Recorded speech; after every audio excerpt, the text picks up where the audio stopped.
ہم جب حج اور عمرہ کرنے جاتے ہیں نا، ہماری بڑی خواہش ہوتی ہے کہ ہم 21 دن کے لیے جائیں، 1.5 مہینے کے لیے جائیں، مہینے کے لیے جائیں، 15 دن کے لیے جائیں. لیکن میری ذاتی ایک خواہش ہے اور خلش ہے، اور وہ یہ کہ نہیں، وہاں کم سے کم مسکن ہونا چاہیے، آپ نے بڑی میرے دل کم کی سے بات کم سٹے ہونا چاہیے. کیونکہ اولی بات کہ اگر ثواب اتنا ہے، حرمت اتنی ہے، تقدس اتنا ہے، ہم انسان ہیں، جتنا زیادہ سٹے کریں گے کہیں نہ کہیں ہم سے خطا ہو سکتی ہے. بلے اس کے جو کمایا ہے سارا کچھ گرا کے آ جائیں. تو جو کچھ کمایا ہے، میں تو یہ کہا کرتا ہوں، میں وقفے کے بعد آپ سے تفصیل سے بات کروں گا، کہ جتنی دیر وہاں رکت رہے، جتنی دیر آنکھوں میں آنسو آتے رہیں، وہاں رکنا چاہیے، پھر واپس آ جانا چاہیے. میں نے سنا کہ حضرت عبداللہ بن عباس رضی اللہ تعالیٰ عنہ، جلیل القدر صحابی، مفسر قرآن، آپ اپنی زندگی میں ہی طائف چلے گئے تھے، اور آج طائف کی جو سینٹرل ماسک ہے مسجد عباس ہے، اور اس کے صحن میں آپ مدفون ہیں. اور الحمدللہ مجھے وہاں جانے کی حاضری کا موقع نصیب ہوا، مسجد عباس میں بھی. تو میں نے سنا کہ کسی نے حضرت ابن عباس سے پوچھا کہ ابن عباس مکہ چھوڑ کر، حرم چھوڑ کر طائف آ گئے، کیوں؟ تو انہوں نے جواب دیا تھا صحابی رسول ہو کر کہ میں حرم مکہ کے آداب بجا نہیں لا سکتا تھا، میں طائف آ گیا. اس طرح میں دیکھتا ہوں کہ حضرت بلال رضی اللہ تعالیٰ عنہ، وہ بلال جن کے قدموں کی چاپ نبی کریم کے پروٹوکول کے لیے جنت میں آپ سے آگے تھی، وہ بلال، اور وہ بھی حرم مدینہ چھوڑ کر شام چلے گئے تھے. جید صحابہ کرام. اور یہ حضرت ابن عباس کا فرمانا کہ مدینہ میں حرم مکہ کے آداب بجا نہیں لا سکتا تھا، تو ہم کون ہیں؟ وہ تو صحابیت کے درجے پہ فائز تھے. تو میں نے آپ سے عرض کیا تھا، کیا پھر یہ ٹھیک نہیں ہے، یہ درست نہیں ہے کہ ہم حج اور عمرہ بجائے اس کے کہ اتنے دن کے لیے جائیں، 21 دن کے لیے، مہینے کے لیے جائیں؟ ٹھیک ہے، تڑپ الگ ہے، لیکن اپنا محاسبہ خود انسان کو کرنا چاہیے. اور پتہ ہوتا ہے وہاں جا کر ہم 3 دن بعد تھک جاتے ہیں، پھر ہم ہوٹل سے باہر نکلتے ہیں، سڑک پہ جائے نماز بچھا کے ہم کہتے ہیں یہ بھی تو حرم ہی ہے نا، یہیں نماز پڑھ لیتے ہیں. ہم وہاں تک جانے کی زحمت گوارا نہیں کرتے. پھر کبھی ہم بازار کا رخ کرتے ہیں، پھر کبھی ہماری نظریں ادھر، کبھی ادھر، کبھی ادھر.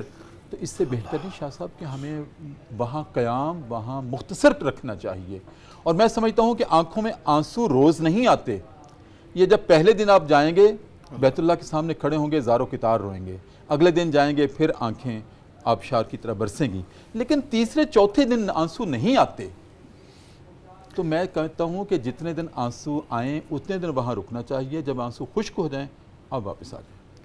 بلا شبہ آپ نے بہت اہم، میں سمجھتا ہوں، نقشہ کھینچا ہے ڈاکٹر صاحب. اللہ آپ کو جزائے خیر عطا فرمائے.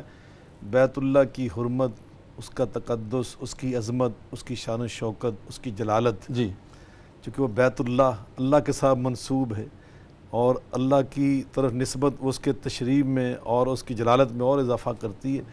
تو یقیناً اس کے آداب اسی طرح زیادہ ہیں. اور جیسے ابھی آپ نے حضرت سیدنا عبداللہ ابن عباس رضی اللہ عنہما کے بارے میں بیان کیا ہے، جن کے بارے میں نبی پاک صلی اللہ علیہ وسلم نے نبوت کے ہاتھ اٹھا کر دعا مانگی تھی، اللہم فقہہ فی الدین وعلمہ التاویل، یا اللہ اسے دین کا فقیہ بھی بنا اور اسے قرآن کا مفسر بھی بنا. یہ نبی پاک کی دعا سے وہ مفسر قرآن ہے. دنیا کے اندر 1400 سال میں جتنے علماء تفسیر گزرے ہیں سب بالواسطہ ان کے شاگرد ہیں. امام تفسیر ہماری جو سند ہے نا تفسیر کی، وہ سیدھی وہاں پہ پہنچتی، استاد سے استاد تک، اور پھر آگے حضرت عبداللہ ابن عباس، وہاں سے گزر کر رسول اللہ صلی اللہ علیہ وسلم تک ہم پہنچتے ہیں. جیسے آپ نے ارشاد فرمایا نبی پاک کے چچا جان کے وہ بیٹے بھی ہیں، رسول اللہ صلی اللہ علیہ وسلم کے ساتھ ان کا یہ بھی رشتہ ہے. اور پھر نبی پاک صلی اللہ علیہ وسلم کی ایک اہلیہ محترمہ حضرت میمونہ رضی اللہ عنہا، اور ان کی والدہ محترمہ بہنیں تھیں آپس میں، تو یہ بھی ان کے ساتھ رشتہ، یہ خالہ تھی وہ حضرت عبداللہ ابن عباس کی.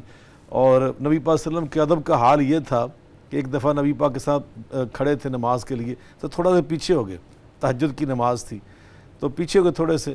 تو پھر نبی پاک نے تھوڑا سا آگے کیا، پھر تو سلام پھیر کے آقا نے فرمایا کہ تم بار بار پیچھے ہو جاتے تھے. تو بڑا ایک عجیب جملہ کہا کہ کس کو یہ حق پہنچتا ہے کہ آپ کے برابر کھڑا ہو، یہ کس کو حق پہنچتا ہے. تو یہ اتنا ادب تھا. تو بیت اللہ کے ادب کی وجہ سے نا بیت اللہ کا پڑوس چھوڑ دیا. جیسے آپ فرمایا طائف چلے گئے، شاگردوں نے کہا کہ آپ بتاتے ہیں کہ وہاں 1 لاکھ نماز کا ثواب ہوتا ہے اور آپ یہاں بیٹھے ہوئے ہیں، کیوں؟ تو وہاں آپ نے یہ ارشاد فرمایا تھا کہ بیٹا اگر وہاں نیکی کرنے کا 1 لاکھ ثواب ملتا ہے نا، تو پھر گناہ کا جو غلطی کا گناہ بھی اتنا ہی اسی طرح ملتا ہے، وعید بھی اسی طرح. اسی طرح گناہ ہوتا ہے. تو اس لیے اس کی آداب کا مسئلہ ہے